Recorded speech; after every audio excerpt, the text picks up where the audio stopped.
Hello, my name is Robbie Janis, and this is my term project for AIT381 Late Spring. For my video presentation, I will be discussing how IP video travels across wide area networks and some of the improvements that can be made to make these networks more favorable for video transportation. First, we know that dedicated networks have a lot of flexibility and may be very efficient for IP video. However, it's not always feasible to build out future business models on this concept. So how are long-haul carriers of IP going to transform their business from internet service providers to media companies to meet the needs of billions of video consumers?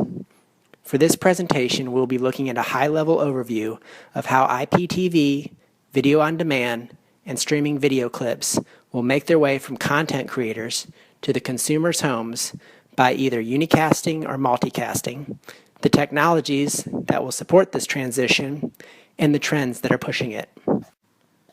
So what are the objectives of a network transformation to IPTV?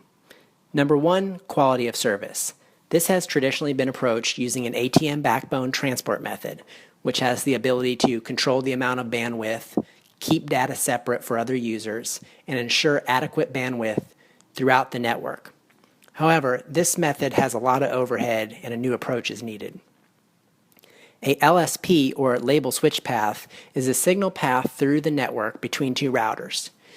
You can use a label on top of the packet to imply quality of service for that packet, say 1 for video, 2 for voice, and 3 for all other data. This method makes the networks very fast because the router only needs to examine the label on top of each packet. Number two, we need to implement key technologies to make this possible, like special purpose routers that will serve a key role in how IP video and voice packets are delivered without delay. We also need to position local video hub offices and technologies in customers' homes, like set-top boxes that can break off services like voice and web to their respective devices. Number three, we need to optimize current networks for video. IP is connectionist, meaning that each packet can travel along its own path and arrive at different times. Ensuring timely video delivery from networks around the world will require long-haul fiber providers to play ball with these new ways of streamlining packet networks. We have to address new ideas for improving video transport, including putting servers in key positions at the edge of networks and minimizing cross-network payload. At the heart of QoS is IP aggregation, meaning how do we move packets through the network within a hierarchy, giving priority to video and voice without completely neglecting delay-tolerant packets. We know that IP has several aspects that cause problems for video, such as error rates, bandwidth, throughput, transmission delay, availability, jitter, etc. And all this has to be minimized for a video network. This can be done with routers located at central offices that support MPLS, or multi-protocol label switching. Routers are responsible for forwarding packets, maintaining routing tables, bridging between different networks, monitoring the status of those networks for congestion and availability, queuing packets for different priority levels, performing security, network configurations, and administrative work. They will be the workhorse of video networks. So how are these routers going to know in what way to handle all this information? To ensure that video is processed in real time or close to it, we will implement MPLS. This uses a label switched path that is signaled through the network between two routers. Setting up large networks to use this method will be a huge undertaking, but the payoff for a successful implementation will have even bigger rewards. What makes this method so great? Well, MPLS is scalable, allowing bandwidth to be shaped to video. It's a protocol-independent transport method, meaning it can run on top of existing protocols, so packet forwarding decisions are made solely on the contents of the label without the need to examine the packet itself. This allows for one to create end-to-end circuits across any type of transport medium using any protocol. There are several other technologies that will play key roles in video distribution networks. For this presentation, we'll be looking at a few of the big players. NTE, or network termination equipment, is located in the customer's homes. It splits off multiple services such as voice, data, cable, and distributes them through the existing medias installed in the homes. This comes without a great expense to the customer for upgrades to equipment and cabling. A VRAD is a Video Ready Access device and is in use today. This also serves as an optical network terminal where fiber to the premises is in use.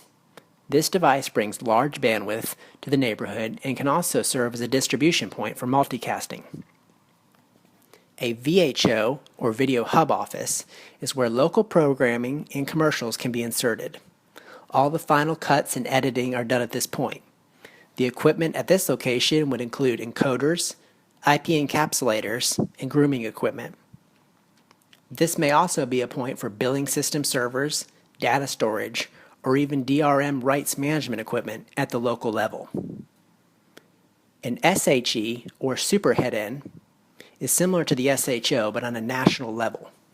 It serves many of the same purposes, but has additional back-end support to VOD, or Video On Demand, and distributes programming from all the major broadcast stations. What about cell phone networks? Let's face it, people don't want to be confined to a desk or a couch to view the latest TV and videos anymore.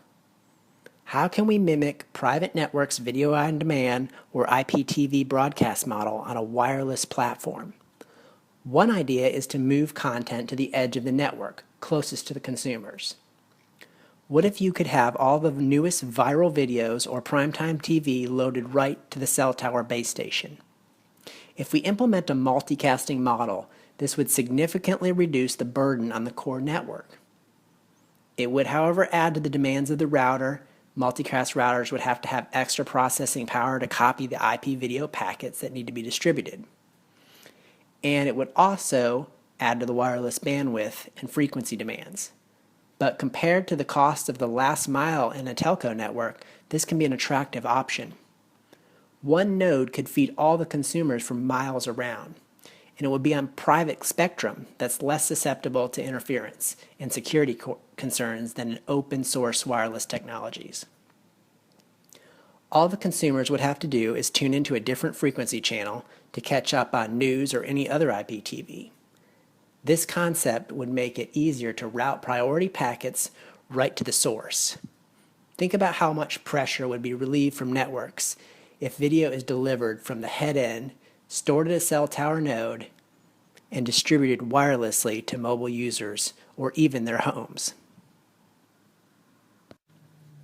So what does this all look like from the big scheme of things? Well, in this diagram, we can see we have the common backbone, which feeds all the users of video from either the internet or a super head end out to the prospective clients.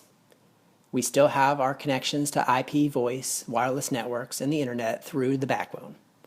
We can achieve our quality of service by using a combination of high-speed routers that use label switch paths and moving the source of video out to edge servers where applicable, all of which provides a seamless, enhanced user experience for the consumers. The World Wide Web is not currently the best medium for video because it has no mechanism for higher priority packets, multicasting, and its connectionless nature makes it hard to offer QoS. But if the right steps are taken and technologies are implemented, IPTV will be the next best thing. Video is already a majority of the traffic on the internet, and soon it will overtake all other forms of IP traffic. Over-the-top providers like YouTube and Facebook have opened up the doors for content creators to distribute video, so the internet is the obvious choice for a video distribution network. It's ubiquitous, and the connections are available around the world at a low cost. This concludes my video presentation. Thank you for tuning in, or should I say, streaming in.